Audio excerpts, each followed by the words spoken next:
Halo semua, saya Hilmi, tutor MBL offline di Bimbel Toto Gajah Pintar. Pada video sebelumnya atau pada video pangkat matriks part 1, kita telah mempelajari apa itu pangkat matriks, apa fungsinya, kemudian kita telah mempelajari bagaimana cara menentukan pangkat suatu matriks menggunakan metode submatriks, gitu ya, metode sesuai definisi, gitu ya. Nah, sekarang kita akan mempelajari bagaimana cara menentukan pangkat dari suatu matriks menggunakan metode echelon baris, matriks echelon baris.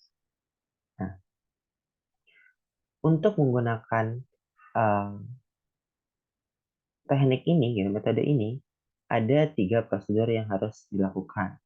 Yang pertama, tolong diperhatikan ya teman-teman, yang pertama adalah mengidentifikasi apakah suatu matriks yang akan kita cari pangkatnya ini adalah matriks echelon baris atau bukan. Jika matriks echelon baris, kita bisa langsung tentukan pangkat matriksnya, di mana pangkat matriks adalah jumlah baris yang semua elemennya tidak nol, gitu, pada matriks echelon baris. Jika setelah kita identifikasi ya matriks ini, ternyata dia bukan matriks echelon baris, maka yang harus kita lakukan adalah mengubah matriks tersebut menjadi matriks echelon baris menggunakan OBD, operasi baris dasar. Nah, apa itu matriks echelon baris? Jadi untuk memahami matriks echelon baris, kita bisa baca prosedur bagaimana cara mengidentifikasi matriks echelon baris. Di sini ada 3 tahapan. Gitu. Aku coba bacakan ya. Satu,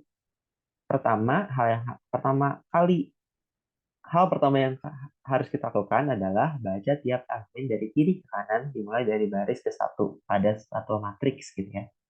Yang kedua, jika menemukan elemen pertama tidak nol, maka elemen pertama tak nol di bawahnya harus berada di sebelah kanannya. Artinya semua elemen yang berada di bawah elemen tersebut harus nol semua. Kemudian prinsip yang ketiga, jika menemukan baris yang elemennya 0, nah 0 semua, maka baris tersebut disimpan ke bagian paling bawah pada matriks tersebut. Oke. Nah, untuk eh, memahami lebih dalam apa itu matriks echelon baris, mari kita coba lihat contoh berikutnya. Di sini ada kumpulan matriks bentuk echelon baris. Nah, kita coba lihat matriks A. Kita coba terapkan prosedur di atas. Pertama, baca baris pertama dari kiri ke kanan. Oke, kita baca nih dari kiri ke kanan. Nah, elemen pertama kali bukan 0 pada baris pertama adalah 1 pada kolom 1 ini, ya kan? Tadi, eh, prinsip yang kedua, jika menemukan elemen pertama tidak 0, maka elemen pertama tak 0 maka elemen pertama tak nol di bawahnya harus berada di sebelah kanannya. Atau dengan kata lain, semua elemen yang berada di bawah angka 1 ini harus nol semua. Oke, cocok nih, nol kan? Nah, selanjutnya setelah kita selesai baca baris pertama, kita terapkan prosedur di atas tadi di baris kedua. Kita baca dari kiri ke kanan. Ternyata elemen pertama tak nol itu adalah 1 ini kan, pada kolom 2, baris 2, kolom 2. Nah, maka elemen pertama kali di bawahnya, nah di sini kebetulan karena ada 2 baris, maka ya udah selesai gitu. Berarti em, matriks A ini adalah matriks echelon baris. Nah, tadi sekarang kita coba tentukan pangkat dari matriks A. Pangkat matriks dari matriks A ini yang sudah berbentuk matriks echelon baris, maka pangkat matriksnya adalah jumlah baris yang semua elemennya tidak nol. Baris 1, semua elemennya tidak nol ya. Ada 1, 1, 0 kan. Dihitung 1 tuh. Kan baris 2 ada satu elemen yang elemennya tidak 0. Maka dihitung 2. Maka pangkat matriks dari A adalah 2. Oke. Nah, coba kita identifikasi matriks D ya ini ya. Kita coba. Kenapa dia disebut matriks echelon baris? Kita coba analisis. Oke. Kita coba terapkan prosedur tadi ya. Pertama, baca baris pertama dari kiri ke kanan. Oke. Jika menemukan uh, elemen pertama kali tak 0, maka elemen pertama kali tak 0 di bawahnya harus berada di sebelah kanannya. Gitu. Elemen pertama kali tak 0 ini kan 1 nih. Maka elemen pertama kali di bawahnya terus berada di sebelah kanannya. Udah cocok. Atau dengan kata lain, semua elemen yang ada di uh, bawah elemen 1 ini ya harus 0 semua. Nah, ini cocok nih. Kalau udah selesai, kita baca baris yang kedua, menerapkan prosedur yang di atas ya. Kita baca baris kedua. Nah, di sini kita menemukan elemen pertama kali tak 0 itu berada pada baris kedua kolom kedua. Maka elemen pertama kali tak 0 di bawahnya harus berada di sebelah kanannya. Ini satu nih, udah benar nih. Atau artinya gitu ya, semua elemen yang berada pada di bawah elemen ini harus 0 semua. Udah cocok. Baris 2 selesai kita baca, kita coba lanjut baris ketiga. Terapkan prosedur tadi, baca dari kiri ke kanan. Elemen pertama kali tak 0 itu berada pada baris ketiga kolom 3. Kemudian kita maka elemen pertama kali tak 0 harus berada di sebelah kanannya. Nah, kebetulan di sini 0 nih. Atau dengan kata lain, apa? Semua elemen di bawah elemen tak 0 ini harus 0. Gitu. Ini tolong fokus ya dengan apa yang kakak sampaikan. Nah, kemudian ini juga sesuai dengan prinsip yang ketiga. Jika menemukan baris yang semua elemennya 0, maka baris tersebut harus berada di paling bawah pada matriks tersebut gitu. Ini udah paling bawah nih, udah sesuai. Maka dapat disimpulkan bahwa matriks D adalah matriks echelon baris. Jika matriks echelon baris, kita bisa tentukan pangkat matriksnya. Pangkat matriksnya adalah 3 karena jumlah baris yang semua elemennya tidak 0 adalah 3 gitu ya. Ada 3 baris gitu. Baris pertama nih kelihatan baris kedua sama baris ketiga gitu. Baris keempat nggak kita hitung karena semua elemennya 0 gitu. Oke, itu tadi matriks echelon baris. Sekarang kita coba identifikasi matriks tidak berbentuk echelon baris. Kenapa matriks-matriks di sini ya, FGH ini bukan matriks echelon baris? Coba kita analisis sekarang. F, kita lihat. Kita coba terapkan prosedur yang di atas tadi ya. Kita baca dari baris pertama, dari kiri ke kanan. Jika menemukan elemen pertama kali tak 0, ini kan elemen pertama kali tak 0 nih, pada baris pertama, dia berada pada baris pertama kolom kedua, maka elemen pertama kali tak 0 di bawahnya harus berada di sebelah kanannya.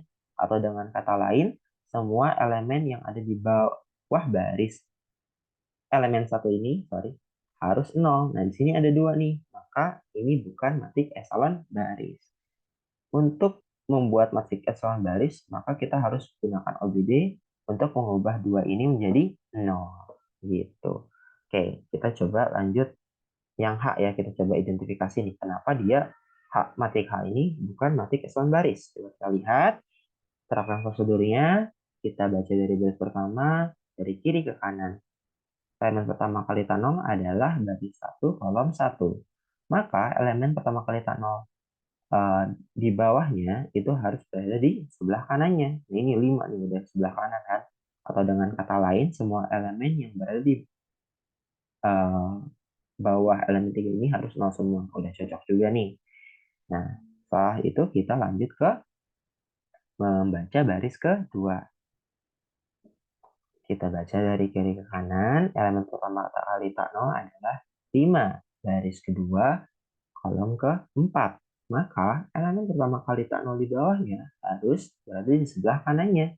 Nah, atau dengan kata lain, semua elemen yang berada di bawah elemen 5 ini harus nol semua. Nah, di sini ada satu nih. Maka matriks A bukan matriks epsilon baris. Gitu. Dan tidak bisa ditentukan pangkat matriksnya.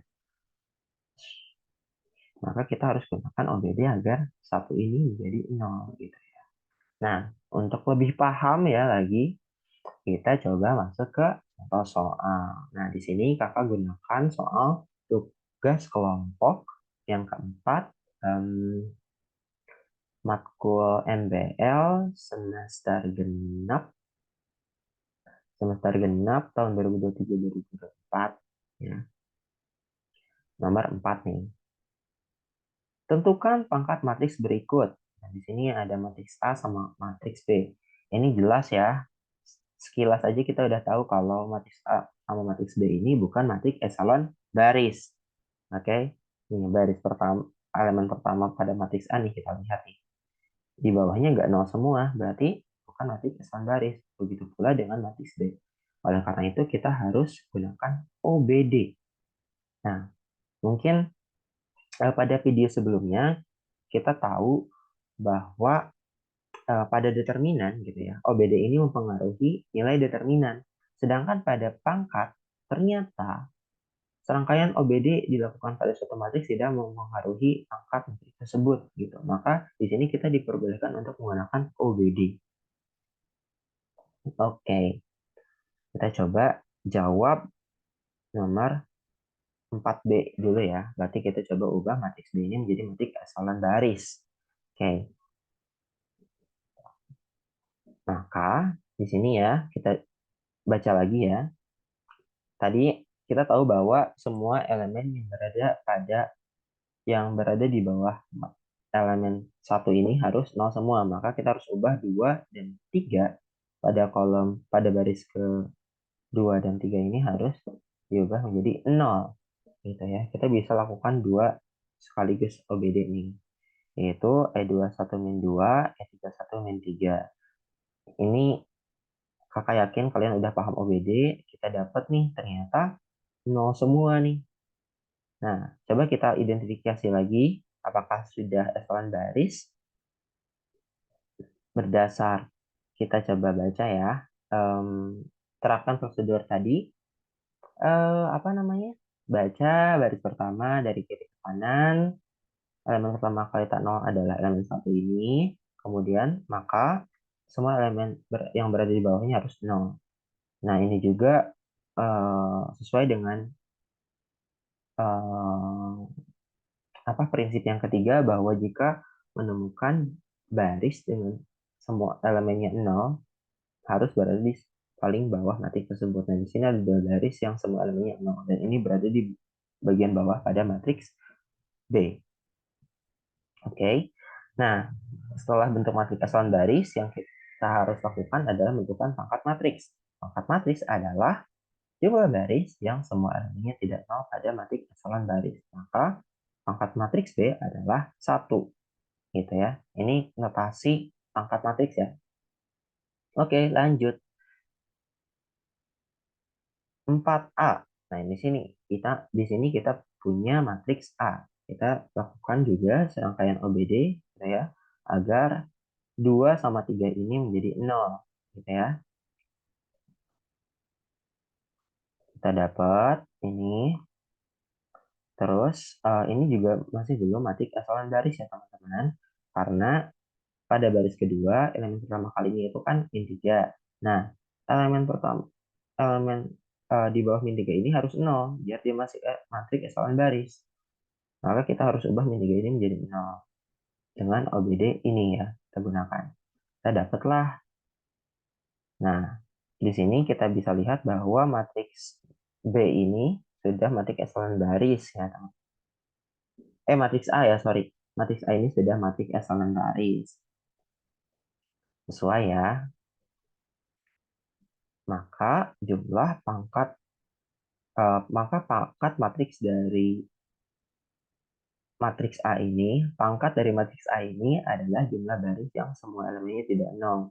Baris 1 semua elemennya tidak nol, baris 2 semua elemennya tidak nol, baris ketiga semua elemennya nol. Maka jumlah baris yang semua elemennya tidak nol adalah 2. Pangkat matriks A, 2.